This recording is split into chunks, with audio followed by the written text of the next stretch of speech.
Welcome to this episode of Consider It Blacklit. I am Kim, your host, and for those of you tuning in for the first time, Consider It Blacklit highlights stage plays, films, and television programs that feature African Americans both up front and behind the scenes. We also discuss social issues as it relates to some of these programs and how they may or may not impact our communities. So thank you for tuning in, and we hope you continue to tune in each week. Today, I am attending a private screening of the award-winning series, The Theory of Brick City Music. Joshua, you're unprepared again for another meeting. We have to have a meeting about your productivity. This cannot continue. You haven't called or texted me back in days. Now I hear that you're late on a regular basis, not completing assignments. Are you trying to get fired? Are you still with the band, or is your brother still dancing? Or Listen, I'm sorry, but with everything that's been going on, especially my father passing away, things have just been rough. But I need this job. Ruben, I see those after-school dance classes are really helping out. Michael Jackson better watch out. Joshua, that saxophone fits you well, my son. I mean, it's a little big, but you'll grow into it. Macio's a legend. He's gonna turn Joshua into a monster.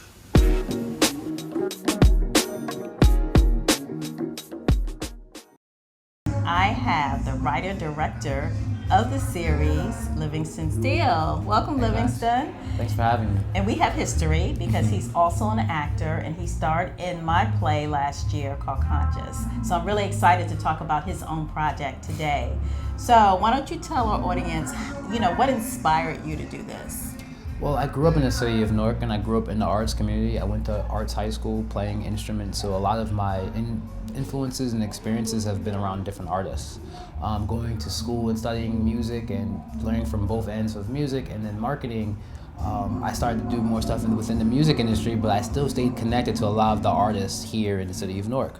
And as they went on to be professionals, I saw the trials and tribulations that they were having, and I thought that it was interesting because a lot of people thought that some of the artists that are from here are not from Newark. They would assume they were from New York or some other places. So I saw a combination of different types of mediums of artists that were doing stuff professionally that I felt like they had stories to be told in a compact form. So the Theory of Brick City Music tells all of these different types of stories, from musicians to dancers to muralists to music managers, from both male and female of all different ages of an artist.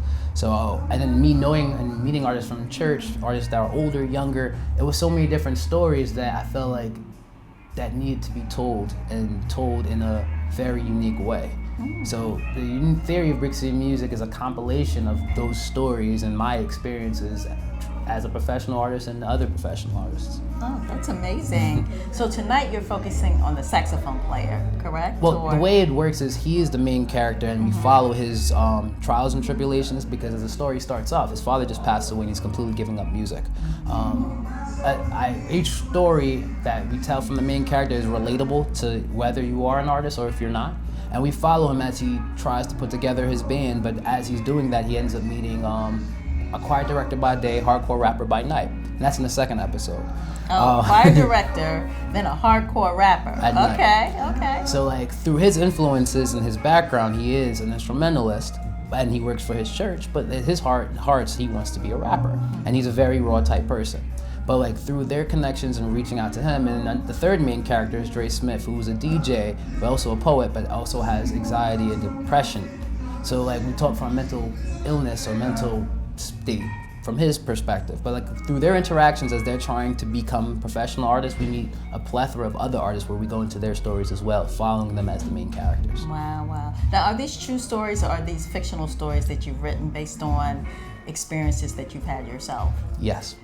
And I say that because it's a combination of both. A lot of the experiences, because I was a choir director for a moment, so I got to experience a lot of things that I didn't, from good and bad. I've dealt with different type of mental health, not in the sense of illness, but struggles and seeing from depression from artists who are struggling financially, mentally, emotionally. Not even just for myself, I'm just being into that area. So it was a lot of stories are maybe fictional but be relatable to something that I've seen, been around, or heard. It may not be the direct person like a reality television show, and then some of them, yeah. A lot of the stories as we follow Joshua, a lot of things he did experience in his lifetime or know someone that did. So it's been interesting having this conversation because people still can't see if it's a documentary or if it's a reality TV shows or if it's a narrative. It's a narrative. We follow a storyline, but a lot of the stories are very relatable and either has happened or could happen or I've seen it happen. So it's very reality based. Okay, that's great. How did you go about choosing the musicians that were going to be in it? That took a lot of time. This is 3 to 4 years in the making. Wow. So it has an organic piece because the 3 main characters are somewhat into their art forms in real life, and a lot of the characters I've spoken to, whether they are either real artists or have some type of connection to the art. Like, I believe Dre, the character that plays Dre, he's a music manager. So he knows the different aspects, and I think he's about to release an album. So he understands the world of an artist, but like in the show, he's a DJ or a poet, and he actually is a poet. So he in the show, you'll see poetry that he's written that we intertwine into the show as well. Okay, that's great. So before we let you go, tell us about the award that you received for this series. So in 2018, Joshua won Best Performance, and I'll have him come speak more about that, for Best Performance in a web series. It was interesting because we are still not out. The show is not out for anyone to see. This is a private screening, so you guys will be seeing something that even when we won, that's not what we submitted. So you won an award even before the series was out? Yes. Okay, that's hot. Okay. So, and it's interesting because what we're showing there is not what you're about to see tonight. It's completely redone. I've redone it multiple times. So just adding the best I could possibly do. And I think that we're there. So I can't wait to see what you guys think. Okay, I can't wait to see it. And that's Livingston Steele, writer-director of The Theory of Brick City Music. And congratulations. I know it's going to go far. Thank you for talking to us. Thank you. It was a pleasure. This is my son right here. We got to do some Divine Nine thing like, Yep. okay. It's a pleasure.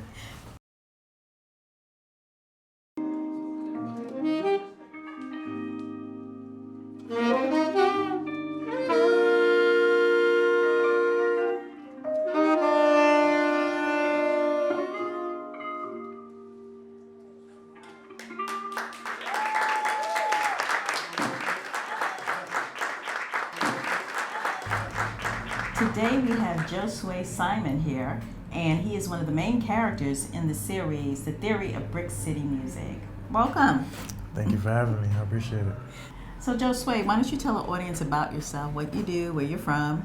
Okay, so I'm from Newark. Originally, I went to high school right near here at Arts High School, and I'm a musician first, but now I've delved into some acting.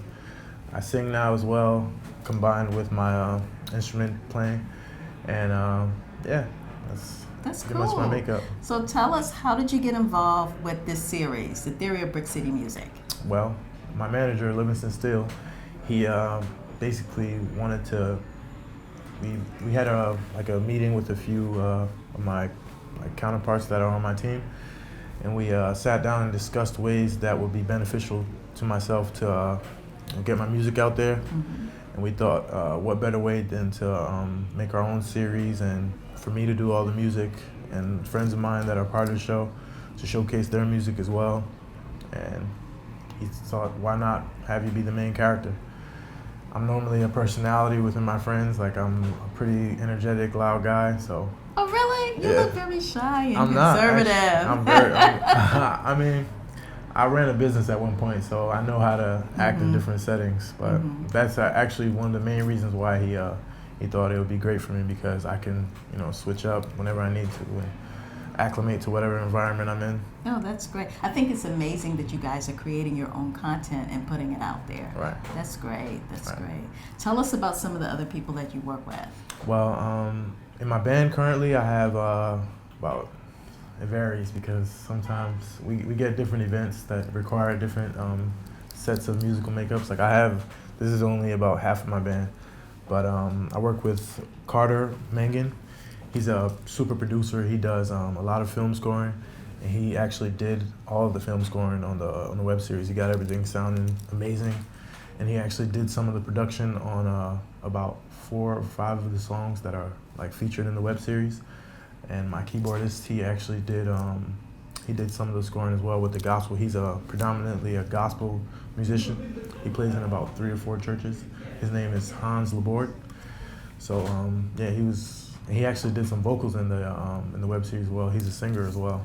Oh, and that's great. basically everybody I work with does multiple things. Oh, that's good. That's great. So tell us a little more about your character. Now, it's patterned on your real life. Yes. Like, how close is it to real life, and what did you guys do a stretch on, you know? Well, I mean, one thing I could say, the character pretty much embodies a very conservative side of myself. Okay. Because I'm very animated, and I'm very hard on everybody that I work with. To be honest, yeah, I demand a lot because I'm very similar to my father. And he was a very demanding man when he was on this earth. Wait, do you consider yourself a perfectionist? I wouldn't consider myself a perfectionist, but everybody I work with, I don't want them to have any regrets. So I consider myself a person that pushes everyone to their limit. And I try to, get as much as I can out of them. And even myself, I'm super hard on myself, but I'm not a perfectionist because I don't want to kill myself. Tell us, about some other things you're working on. Like, is there anything that you would like our audience to know about you outside of this? Because we're going to talk about this particular web series, but is there anything else that people should know about you? Absolutely. Well, I currently have a EP out on all streaming platforms. It's called The Theory of Josue. Okay. It's similar to the web series in name, but it's 4 songs, but it's a complete breakdown of like the best 4 songs that I have currently. Oh, wow. And I have an album that I'm working on currently that's going to be about, I want to say 12 songs, but that's been like my main focus right now. And I'm doing a couple side projects on sax with various artists, but to be honest, there's a lot of them, so I couldn't really run them all down. Oh, okay. Yeah. So if somebody wanted to keep up with what you're doing, you have social media that they can follow you? I'm on Instagram at i.mjosue, Josue, on Facebook as Josue Simon, Josue Simon, and Twitter as well, Simon Sax. That's awesome. Well, I'm really excited to see him perform tonight, but we're not going to hold him too much because I know he has to go back out there. Yeah, I appreciate it.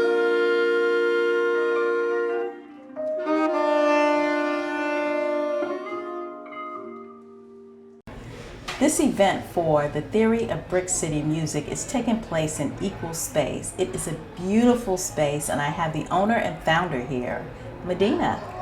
And I'm going to let you tell the audience about Well, first, thank you for having me. I'm so happy. I love seeing all of your media releases. Equal Space is just like this moment. It was founded 5 years ago by me and my co-founder, Raphael, to create a share space that is supportive of Black and Brown ventures, women companies, and LGBT enterprises. And we specialize in creating access and resources, but also an inclusive culture that celebrates us. So every day I get to work with my team, our interim CEO, Kozia, and Kelly and Jonathan. We sit and we try to create spaces that celebrate us. And how do we work? We work different. We talk different. We network different. And that work requires us to create a space that celebrates it more than that and gives us money. So it's about wealth building. It's about moments like this where we celebrate Livingston, who is one of our ambassadors. We have ambassadors in different fields that we bet on and we invest in.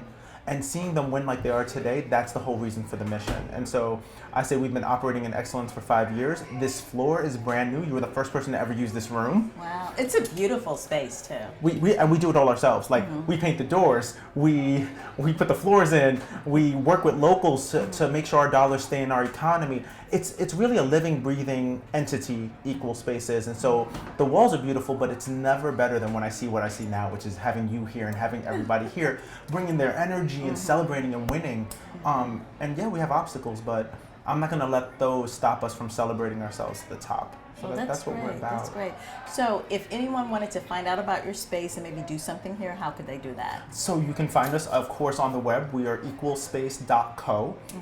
You can find us on IG and Facebook, Equal Space Co. And then you can find me at City CITI Medina on all platforms, because I'm like always talking to everybody, every founder, dreamer. I'm one-on-one. There's almost not a tour that happens here where I'm not saying hi to everybody and welcoming everyone myself. Because this is, I think, my personal legacy work, is seeing that there are people who believe in us and bringing back things like we were just talking about Black Wall Street, bringing back that kind of wealth building. That's what I want to last for us all. Equal Space is self-funded, and it requires some resources. So sometimes you gotta cut the check sometimes, and if you don't have it, you gotta find it. Right. So I'm a professor at Rutgers. I run my own agency, and Equal Space is my baby. Oh wow! But thank you for coming. Thank you, brother. I love when this re-energizes me, because we get so many no's. It's just but you got to keep plugging away, and we have to support each other. We were just talking. So I shared an article about that. It pissed me off because the Grammys that don't celebrate us historically, all of our artists of color pass by media outlets that are Black, brown owned. I saw that video. Did you see that video? Yeah. And I'm sitting there like, I rock with half of these rappers. We made them, and they're walking by on the gauntlet. And it's their responsibility to come to them, but it's also the PR people's responsibility. Right. If I can't get you right now because there are 40 outlets at this event, then do a post the next day, do a call. Do something. Do something that won't even take much of your client's time, but would mean everything to that outlet. Give them a scoop. Yeah, something. It just enraged me because I work in media, and these independent outlets, you never know who's going to be the next XO Nicole. You never know. You just don't know. So don't underestimate the emerging platforms. And the thing is, it's about supporting each other. Yes. Yeah. So we can get to that next level. I agree. When I keep my dollars Black and brown unapologetically, and if people put me in a room blind and they tell me there's Black women in the room, I'm betting on a Black woman. Statistically, there's no other person that you should bet on than Black women. I know. We rock. My CEO is a Black woman. You see Kelly, Black. I'm at the service of my sisters. But investment, you're still getting 0.2%. In tech, Black women get 0.2%, even though you guys are bringing in $51 billion in profit. That's true. Latinas are starting businesses 155% more than the average person. Wow.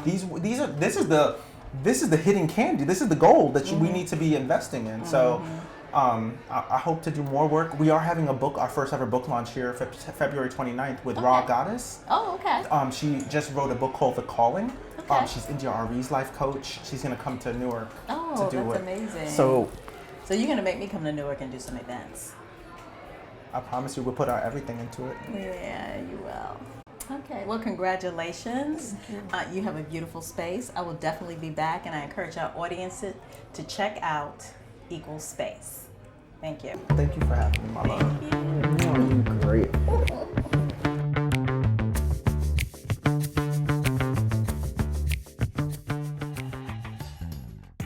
At a young age, I started to make garments with plastic bags and paper and a lot of stuff like that. So I think I always knew about wanting to be into the fashion industry. I also used to take outfits that my dolls had and add little stuff to it, cut it up, sew little things on it. Snyder has given me a lot of opportunities. They gave me a really nice sewing lab, opportunities to go to competitions, win things, and just display my creativity. The first garment she made for me was out of paper and tape. She pretty much taped everything together and first she did my measurements as a designer would. And then from there, I don't know whether or not they were correct or not, but it was, I had to play the role. From there on, she made the outfit. It was a vest with shingles and a skirt, which I was able to wear. I was amazed, what, That's a memory that I'll never forget because she worked hard and she stayed in the room until she was done.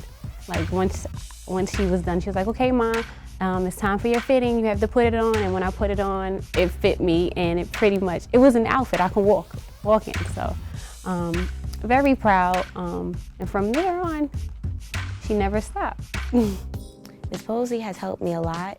In my previous class, I was not as advanced in sewing as I was now. And because of Ms. Posey, I have perfected my skills a lot.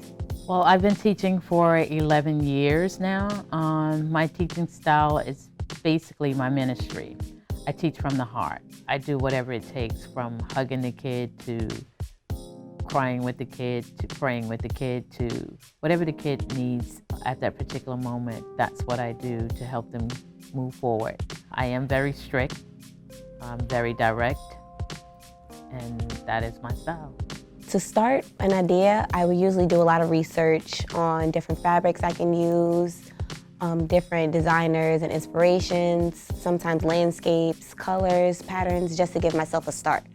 Then after that, I would put all those ideas into a sketch, and then from there, I go to New York or any other fabric store that I can find the fabric that I would like to use, and start my process. Starting to sew and cut out the pattern pieces, buy the little accessories that I would like to have, whether it's buttons, zippers, different types of stuff. Ms. Posey's teaching style is very nurturing. She makes sure that her students' work is, A1. She gives you what you need at the time. As far as Tiandra agreeing with the teaching style, I'm pretty sure there were some times where she had to push through and make sure she did something that, she thought was okay. She had to do it over or whatever, but that's a part of the process. It's growing and, learning.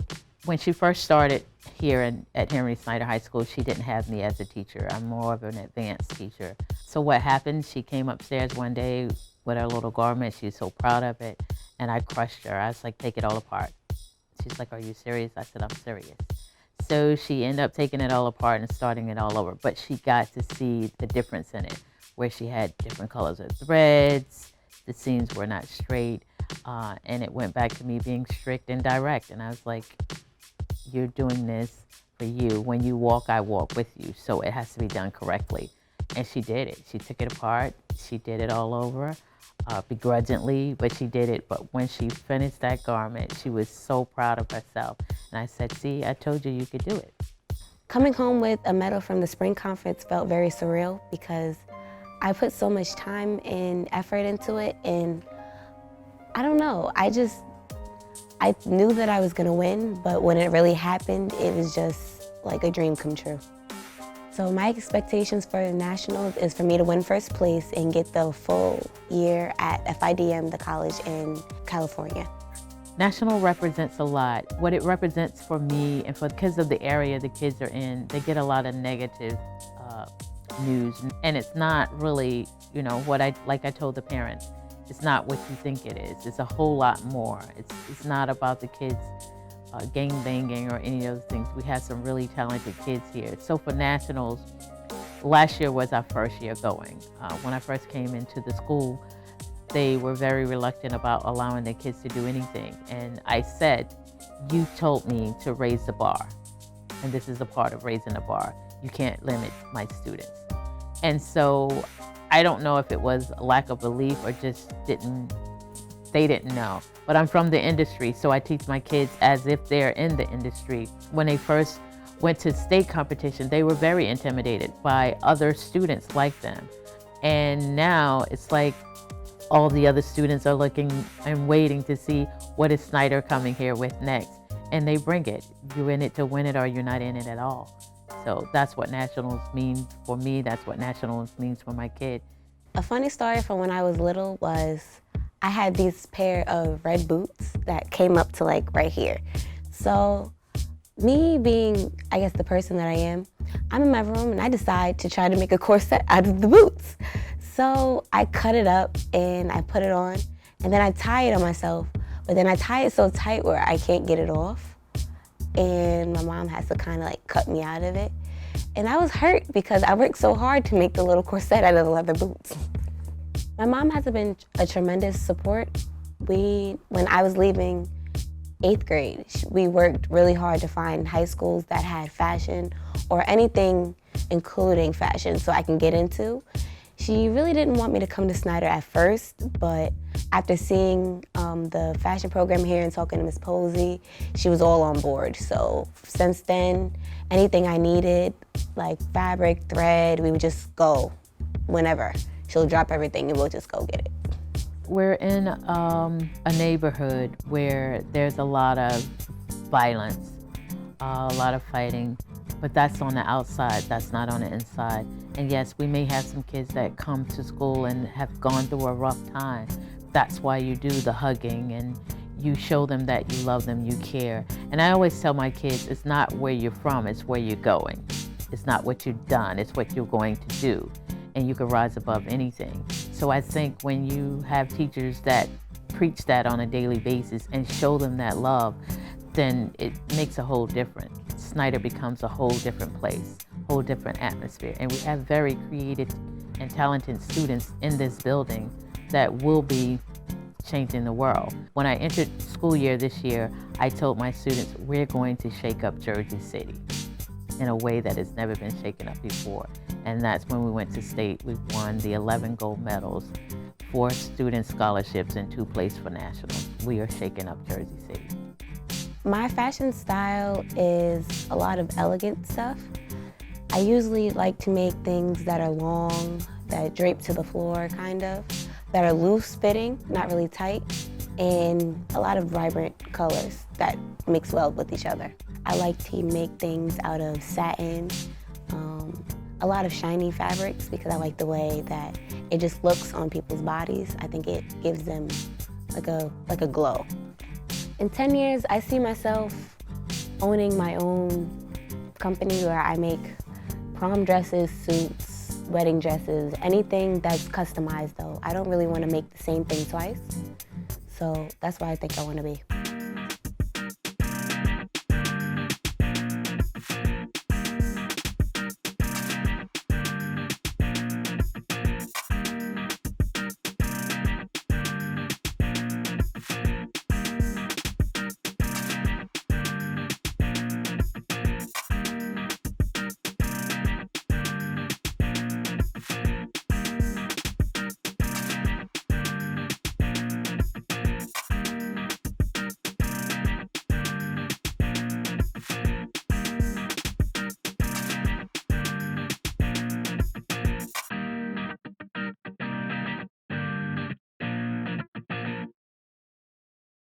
So when you're at a conference or a competition of any sort, like how do you feel, unless this has never happened to you, how do you feel when you lose? I never lost. I like that.